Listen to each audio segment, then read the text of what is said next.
Shalom y bienvenidos a Vía Haftaj Israel, una frase hebrea que significa amarás a Israel. Esperamos que se queden con nosotros, ya que nuestro maestro, el Dr. Baruch, nos compartirá una enseñanza expositiva de la Biblia. El Dr. Baruch es profesor titular del Instituto Zera Abraham, con sede en Israel.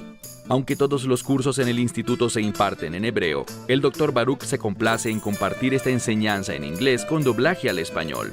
Para más información, visítenos en amarasaisrael.org o descargue nuestra aplicación móvil Mi Estudio Bíblico. Aquí está Baruch y la lección de hoy.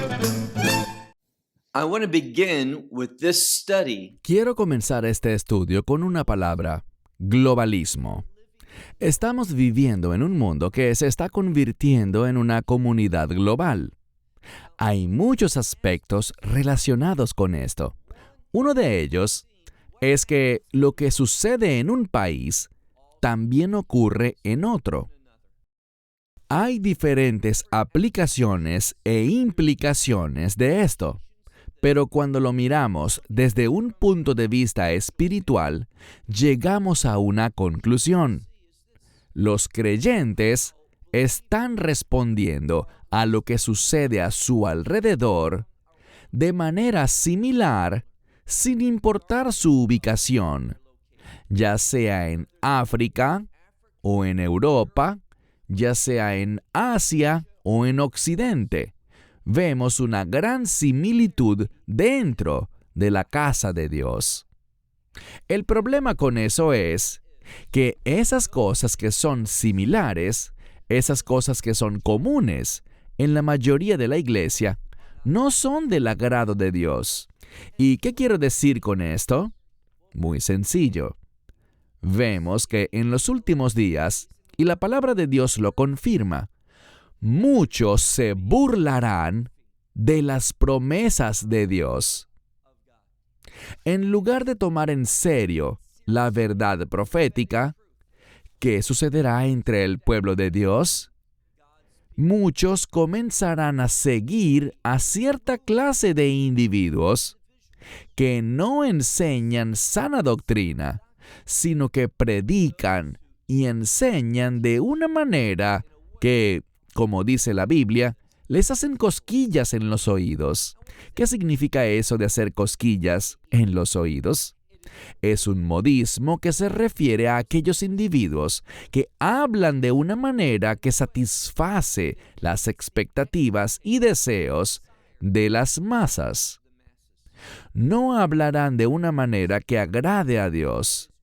No serán siervos del Dios viviente, sino que hablarán y enseñarán lo que la gente quiere escuchar, con el fin de darles placer, de gratificarlos en cuanto a dónde están y cómo se están comportando.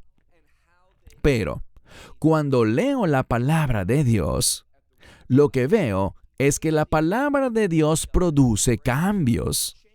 Mientras más estudio la palabra de Dios, más entiendo mi necesidad, una necesidad urgente de cambiar, de ser diferente, de ser alguien que pone en práctica las instrucciones de Dios. En otras palabras, cuando alguien estudia las Escrituras, eso producirá un evidente arrepentimiento en su vida. Pero hoy en día, ese llamado al arrepentimiento, el hecho de hablar de los estándares de Dios, tal predicación, enseñanza y discurso, son algo realmente inusual, sin importar en qué región del mundo te encuentres. Toma tu Biblia y ve conmigo al libro de Isaías, capítulo 28. Espero que recuerden que comenzamos este capítulo en nuestra lección anterior. Y allí vimos que Dios no está complacido con Efraín, que es el reino del norte, por muchas razones diferentes, pero principalmente vemos en el reino de Israel, en ese reino del norte, un gran problema con la idolatría.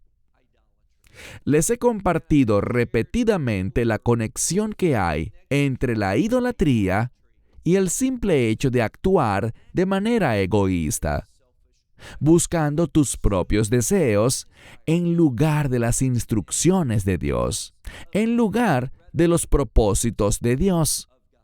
También les he compartido la conexión entre el concepto de santidad y los propósitos, la voluntad, los planes de Dios. Si no nos estamos conformando a los propósitos de Dios, no vamos a estar demostrando santidad y, por tanto, no tendremos un testimonio que sea efectivo, un testimonio que agrade a Dios.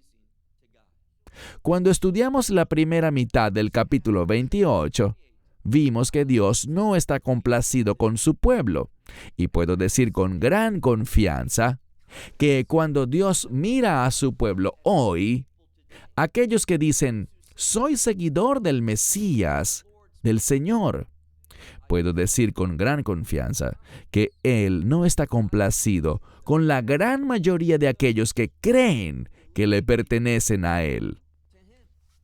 Hay una gran desconexión entre el pueblo de Dios y la verdad de Dios. Y eso producirá juicio sobre este mundo, juicio sobre la comunidad de creyentes. Y ese juicio será utilizado por Dios con el fin de probar a los individuos, no para que Dios sepa cómo responderán, sino para enseñarnos a nosotros si realmente somos discípulos del Mesías Yeshua o no. ¿De verdad entendemos las responsabilidades de pacto que tenemos? Porque yo creo que muchos individuos que podrían decir en algún momento, sí, yo soy creyente, cuando aprendan lo que le sucede a los verdaderos creyentes, lo que están llamados a hacer, lo que sufrirán por su fe, creo que muchos dirán, para esto no fue que yo acepté al Señor. Esto no es lo que pensé que me sucedería. Y la escritura a la que vuelvo una y otra vez está en la primera epístola de Juan, donde dice, ellos salieron de nosotros, hablando de una gran partida del pueblo de Dios.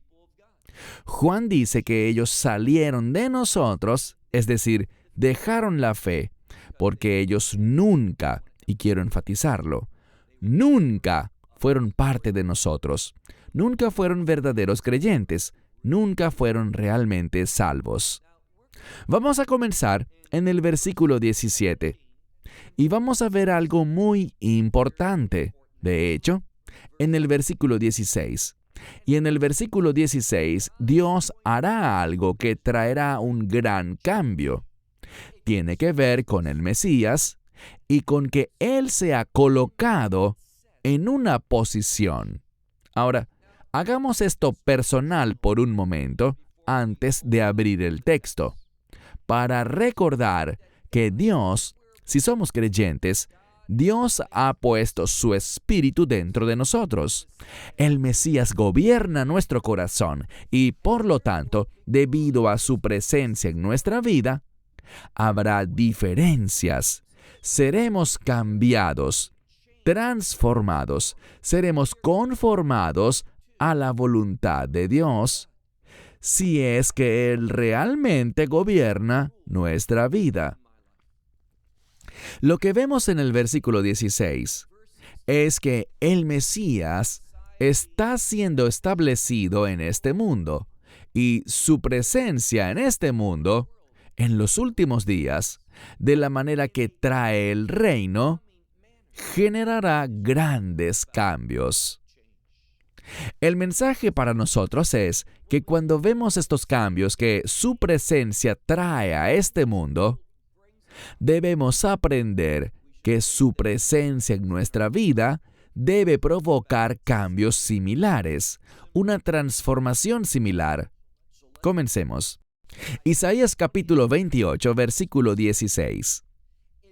Es debido a lo lejos que está el pueblo de Judá de la voluntad de Dios que Dios actúa, e insisto, no hay duda de que esto es una profecía de los últimos días. Trata sobre lo alejados que estaban del camino de Dios en los días de Isaías, pero lo que debemos aprender y lo que debemos entender es que esa misma distancia de Dios, esa misma perversión de su palabra, ese mismo espíritu de falsa profecía que operaba hace casi 3,000 años, también será muy prevalente en los últimos días. Versículo 16. Por lo tanto, es decir, debido a esa condición espiritual, debido al comportamiento del pueblo de Dios, por lo tanto, así dijo el Señor Dios. Esa expresión Señor Dios efectivamente aparece en muchos lugares de la Escritura, pero no es realmente tan frecuente. Muchos estudiosos rabínicos señalan que cuando aparece esa frase, Señor Dios, en esa construcción gramatical, se refiere a un suceso único, algo que está pasando que no es frecuente, sino que es algo muy raro, pero de gran importancia. Su importancia se verá en el resultado de lo que Dios está haciendo. Continuamos en el versículo 16. Por lo tanto, así dijo, en tiempo pasado, se refiere a un evento futuro, pero se usa el tiempo pasado para expresar que lo que se promete aquí es algo seguro, algo que va a suceder. Así que, por lo tanto, así dijo el Señor Dios. Hineini. Bien, Hineini está compuesto por dos palabras. La palabra Hinei, que significa he aquí, y la palabra Ani, que significa yo. Así que he aquí, Dios está diciendo, yo estoy actuando, yo estoy moviéndome, yo estoy haciendo algo. Y normalmente vemos esta palabra siendo usada en relación con los patriarcas, en cuanto a cómo respondieron al llamado de Dios y cumplieron su voluntad. En este caso, es Dios quien se está moviendo para llevar a cabo su plan, sus propósitos, para establecer su voluntad. Leemos, he aquí yo. Dios quiere que nos enfoquemos en Él, porque Él está poniendo y algo ha sido puesto en Sión. Les he mencionado antes que el término Sión es una palabra del reino. Cada vez que aparece Sión en las Escrituras, le da al pasaje un contexto de reino. Así que he aquí, Dios hablando, quiere nuestra atención. Él está poniendo en Sión, dice, un aven. Esto significa una piedra. Normalmente la palabra es even, pero en este contexto y con esta construcción es aven, y se refiere al Mesías. Ninguno de los intérpretes de las Escrituras ven que esto aplique para otra persona. Ahora, el judaísmo obviamente no está de acuerdo con quién es el Mesías, pero está claro que este pasaje habla del Mesías, y sabemos que el Mesías es Yeshua. He aquí, yo estoy estableciendo en Sión una piedra.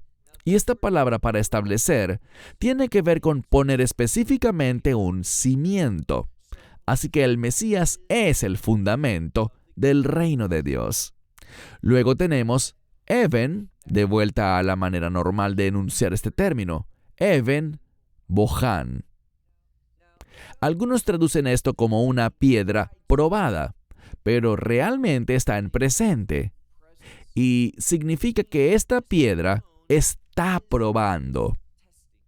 No es que esta piedra ya ha sido probada y fue hallada fiel.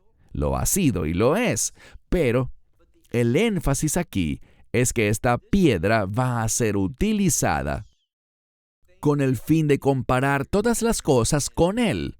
Y con base en el resultado, lo que revele esa comparación, se producirá una acción que será altamente significativa y muy poderosa. Esto va a generar un cambio en este mundo y entre el verdadero pueblo de Dios. Así que es una piedra de prueba, una piedra angular preciosa. Y luego dice musad, musad. La palabra yesod es fundamento, y esto habla de un cimiento que ya ha sido puesto. Y el término sale 2 veces, por lo que la mayoría de las traducciones entienden que debe interpretarse adecuadamente como un fundamento seguro. El Mesías ha sido puesto en Sión como fundamento. Él es esta piedra de prueba que va a probar las cosas.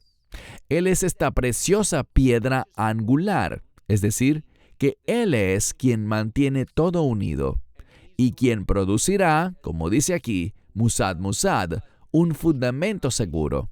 Y luego noten algo. E insisto, esto no es del Nuevo Testamento. Esto está en la Biblia hebrea. Y leemos, Hamamim lo yahish, lo que significa aquel que cree, y el contexto nos indica que es creer en Él. Aquel que tiene fe en Él, que cree en Él, tal persona no será, y la palabra aquí significa darse prisa. No será movida fácilmente. De esta misma palabra se puede derivar el término temor o preocupación. Esta persona, debido a lo que el Mesías es y a lo que va a hacer y generar, esta persona no tendrá preocupación alguna. Cuando esto suceda, él tendrá confianza porque él desea el cambio que el Mesías traerá. Y este es un punto interesante porque debemos preguntarnos, ¿queremos el cambio que el Mesías traerá? ¿Estamos siendo sumisos y entrando en acuerdo con sus objetivos? ¿O lo vemos haciendo una cosa y nosotros intentando lograr otra? Se ha hablado mucho últimamente sobre profetas. Bueno, yo creo que Dios tiene toda la capacidad y puede darle una verdad profética a quien Él quiera dársela. Pero esa verdad profética que las personas potencialmente podrían recibir hoy, siempre debe estar respaldada por la palabra de Dios. Y tenemos la revelación completa de Dios aquí. No hay otra revelación adicional de parte de Dios. La Biblia lo es todo. La palabra de Dios está completa. Entonces, cualquier tipo de palabra profética verdadera no puede hacer otra cosa sino apuntar hacia las Escrituras y guiarnos a un versículo o pasaje en particular que tenga gran relevancia para una situación específica, para el tiempo en el que estamos y para lo que sucede a nuestro alrededor. La gente me ha preguntado sobre este supuesto nuevo grupo de profetas, de autoproclamados profetas, que si creo que algunos de ellos son realmente profetas. Y mi respuesta es no, no lo creo.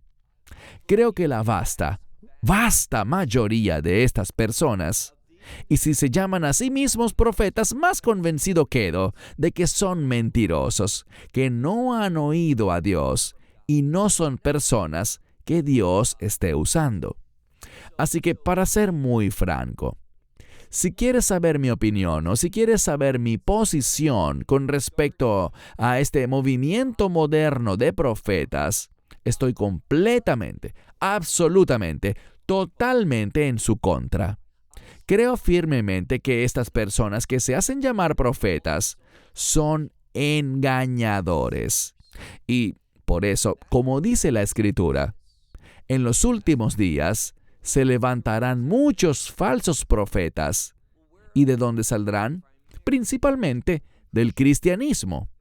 Son falsos maestros y se llaman a sí mismos o usan ese título de profetas. Y mi consejo para ti es que cualquiera que te diga, soy un profeta de Dios, huye de ellos. No les des la menor credibilidad en lo absoluto. Espero que mi postura haya quedado clara respecto a este tema. Versículo 17. El resultado principal del regreso del Mesías, con él siendo el fundamento del reino de Dios, está aquí. Noten lo que dice. Estableceré el juicio como línea. Hemos visto en este capítulo la palabra kaf, una línea de medición o un cordel de inspección que se utiliza con el fin de construir algo de manera correcta. Lo que dice aquí es que si queremos que el reino sea edificado de manera adecuada, esa línea de medición, ese cordel de inspección que se extiende, debe basarse en, ¿cuál es la palabra? Mishpat, el juicio.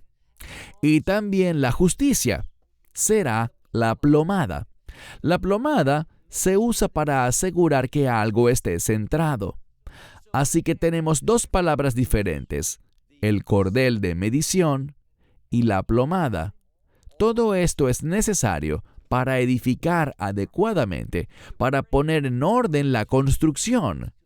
Y eso es lo que el Mesías es. Él es la piedra de medición, esa piedra de prueba. Es de acuerdo a Él, a su naturaleza, a sus atributos, a su carácter, que su reino será construido, establecido y funcionará. Eso es simplemente lo que Isaías está revelando en este pasaje. Y debido a eso, miren lo que sucederá. Segunda parte del verso 17. Veía a Brad Maxei Hasav, lo que significa y el granizo. Hemos visto tanto en el pasado como en el futuro, proféticamente, que Dios usará granizo para traer un cambio, para destruir, para limpiar, para barrer y acabar lo que no le agrada. Aquí la destrucción que el granizo causará destruirá el refugio que ha sido construido sobre mentiras. La falsedad ya no será un refugio para la gente. Y creo que volviendo a estos llamados profetas modernos y estas personas que le hacen cosquillas al oído, sus mensajes están repletos de mentiras. Y por eso tenemos esta palabra tan fuerte como aparece aquí, Hasav, en referencia a mentiras, engaños y falsedades. Y su escondite o refugio será destruido. ¿Cómo? El agua lo arrasará. Será destruido. Y la palabra que se usa aquí es de donde obtenemos en hebreo shitafón, que es una inundación que llega rápidamente, que trae destrucción de manera muy rápida. Versículo 18. Hemos visto que ha habido un pacto, un contrato, con la muerte y el Seol, lo que significa simplemente que el pueblo ha acordado con lo que no debería. ¿Y qué pasará? Noten lo que dice, versículo 18. Ese pacto, dice aquí literalmente, tu pacto con la muerte, será expiado. Algunas Biblias usarán la palabra anulado, Y es una anulación, pero es una palabra que significa expiado. Y tu contrato con el Seol, el lugar de los muertos, este acuerdo no permanecerá y será destruido. La mayoría de los estudiosos coinciden en que Israel llegará a una comprensión correcta debido al juicio. Ellos verán a aquel, y creo que esto se refiere al anticristo, con esto del pacto y con la muerte y el Seol. Y, por cierto, si buscan en algún momento Apocalipsis 6, los juicios de los sellos, si se fijan en el cuarto sello, verán que el cuarto jinete está montado en un caballo inusual. Si hacen un buen estudio, notarán que el color de ese caballo es verde, no amarillo ni pálido, sino verde, que es la palabra correcta. Y el verde se asocia con el dolor y el sufrimiento intenso. Este cuarto jinete, que realmente es un compuesto de los tres primeros, dice que sale avanzando y la muerte y el Seol siguen tras él. Así que la muerte y el Seol se relacionan con Satanás, que se relaciona con Satanás encarnado o el anticristo. Leemos aquí que tu pacto con la muerte será expiado y tu acuerdo con el Seol, con el lugar de los muertos, no se sostendrá. ¿Por qué? Porque el látigo, algunos dicen el azote o el castigo, se trata de un castigo, vendrá rápidamente y dice que pasará y será por medio de él, de este castigo, que habrá un pisoteo. Y este es simplemente un término para recalcar que cuando algo es pisoteado, se destruye, quedará en ruinas, totalmente destruido. Esto es lo que le pasará a todo aquel que haga ese acuerdo, a todo el que participe en las cosas del anticristo. Ellos serán pisoteados. Versículo 19. Sigue hablando de juicio. Porque cada vez que pase, te tomará. Por la mañana, en la mañana pasará, de día y de noche, y serás solo, y tenemos esta palabra aquí, terror. Todo esto producirá un terror absoluto, muchísimo miedo. Un miedo que resulta impactante y paralizante. Todo este juicio irá mucho más allá de lo que los hijos de Israel jamás imaginaron. Y nos recuerda al impacto que tuvieron cuando vieron a Jerusalén y sus murallas todas derribadas, cuando vieron la ciudad y el templo siendo incendiados y la destrucción que vino. Esta es la referencia. Ahora, este no es el cumplimiento total de eso. El cumplimiento será en los últimos días. Nuevamente, verso 19. Esto sucederá tanto de día como de noche. Será solo terror. Y luego dice, Heivim, ustedes entenderán el informe. Comprenderán, y la palabra para informe aquí es shmuá, que es una palabra para oír. Entenderán el informe, lo que se oye. Muchos interpretan correctamente que esta palabra está relacionada con el oír. ¿Por qué? Por lo que leemos del apóstol Pablo. La fe viene por el oír. Lo que Dios está haciendo aquí, con su tierra, con su pueblo, es un medio para generar fe. Es la única forma en que el pueblo será llevado al arrepentimiento y recibirá ese informe, ese mensaje de Dios. Verso 20. Ahora, lo que ocurrirá será una resistencia inicial. Cuando Dios nos llama al arrepentimiento, con mucha frecuencia somos lentos para hacerlo. Por lo tanto, Él seguirá hablando y nos dará un ejemplo. Verso 24. porque la cama es demasiado corta para estirarse y la manta es estrecha para uno envolverse o para enrollarse en ella. Así que tenemos una cama que no es cómoda y una manta que realmente no cumple su función.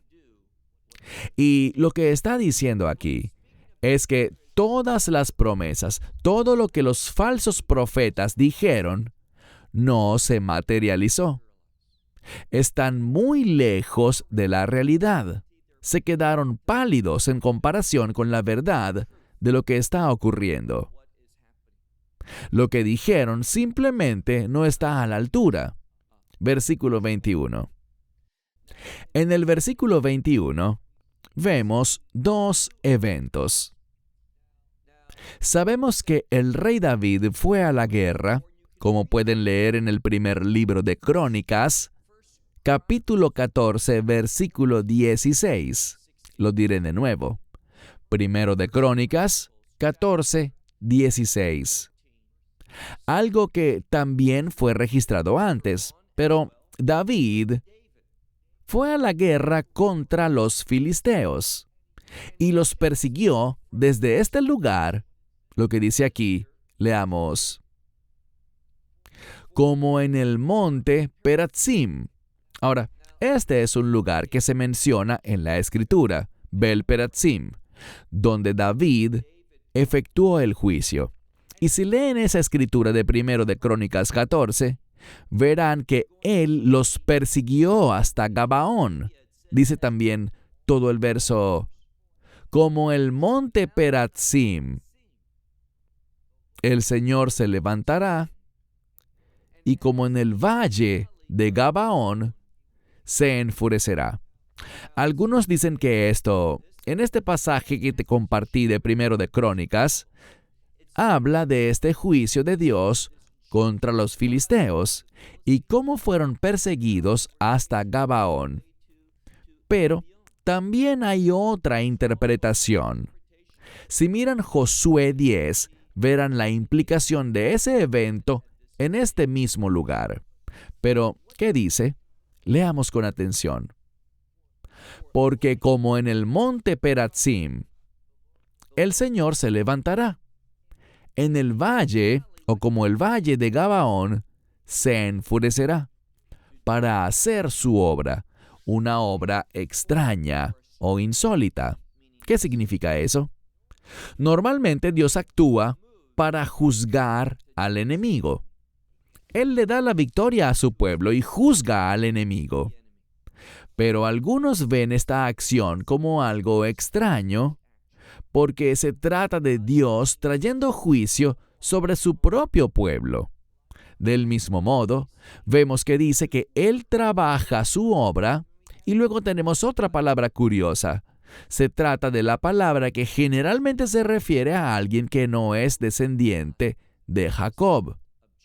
Nohriab, algo extraño, que no es de Dios. La mayoría de los eruditos rabínicos interpretan esto como que Dios está actuando de una manera que no esperaríamos. Está actuando de una forma extraña, de una manera extranjera, de una manera que no es para el pueblo de Dios, porque está derramando su juicio sobre ellos. Versículo 22. Él hace esto como una forma de manifestar su justicia, su rectitud y de traer un cambio para que verdaderamente sus estándares sean cumplidos por aquellos que sobrevivan. Versículo 22. Y ahora, y esta es una palabra de urgencia, y ahora no se burlen, no se mofen, para que sus ataduras no se hagan más fuertes. Esto habla de ataduras o lazos. Algunos dicen que se refiere al exilio. Otros dicen que tiene que ver con ataduras de castigo. Sea cual sea tu interpretación, no es algo bueno. Y Dios dice, no se burlen de esto, no hablen de ello de manera incorrecta. No se mofen de estas cosas, porque si lo hacen, las ataduras del castigo, estos lazos, se harán más fuertes. Porque, y la siguiente palabra es jalá, que significa poner fin a algo. Y la palabra después de ella es algo que ha sido determinado. Así que Dios pondrá fin, y este fin es uno que da paso a un nuevo comienzo. Dios ha determinado poner fin a la desobediencia de Israel, a que Israel no camine conforme a la verdadera revelación profética. Dios le pondrá fin a que su pueblo crea palabras engañosas, mentirosas y falsas. Dice, he oído, última parte del verso 22, he oído del Señor Dios de los ejércitos acerca de toda la tierra. Esto podría referirse a toda la tierra de Israel o a toda la tierra en general. Tiendo a creer que se está enfatizando los cambios en la tierra de Israel, pero esos cambios en la tierra de Israel tendrán un impacto, un efecto transformador sobre toda la creación de Dios.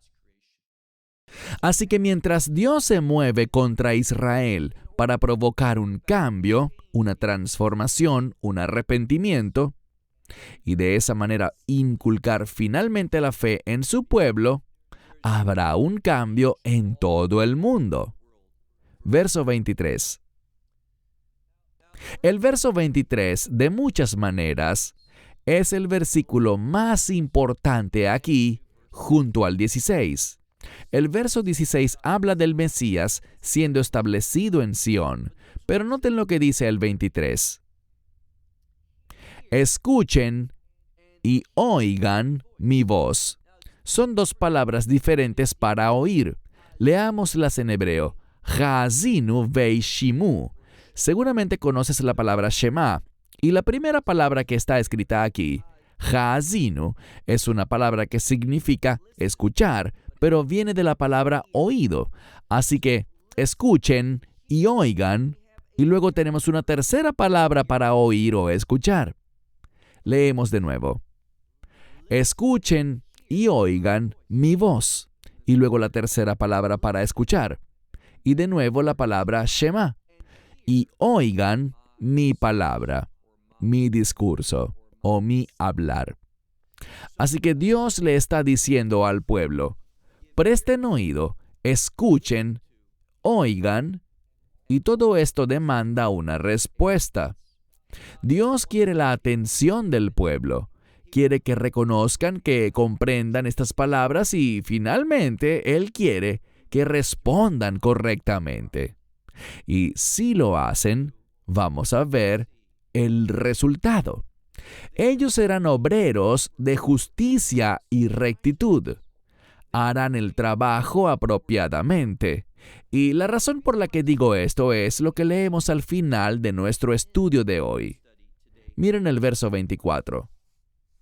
Hakol. Hakol significa todo, y luego habla de una duración. En forma de pregunta dice, durante todo el día, ¿arará el arado con el fin de sembrar? Él abre, es decir, abre la tierra.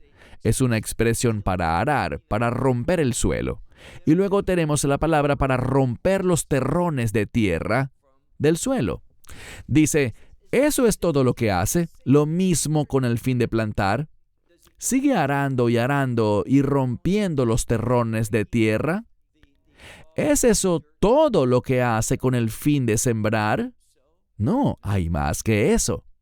Y lo que comunica este verso es que debemos tener una fe completa, no solo una fe que enfatice una o dos cosas. Las cosas que nos gustan, aquello en lo que somos buenos, aquello que nos sale de manera natural, lo que nos resulta conveniente. No podemos hacer lo mismo todo el tiempo. La misma actividad de la misma forma repetida una y otra vez no producirá ninguna cosecha. Verso 25. Ciertamente, y la palabra aquí es Iwon, que habla de que la superficie de la tierra será nivelada. Una vez que la tierra esté preparada, una vez que haya sido nivelada, ¿qué haces? Veifitz Keisa. Comienzas a plantar, comienzas a sembrar tu semilla. Y la primera palabra es precisamente una que significa sembrar semillas, esparcirlas en el suelo. Luego tenemos la palabra teisach, que es una palabra inusual. Solo aparece en este pasaje y es una palabra que se refiere a un tipo de semilla, que según la mayoría de los eruditos es una semilla muy pequeña, pero que produce una cosecha muy deseada. Esta es la semilla del comino.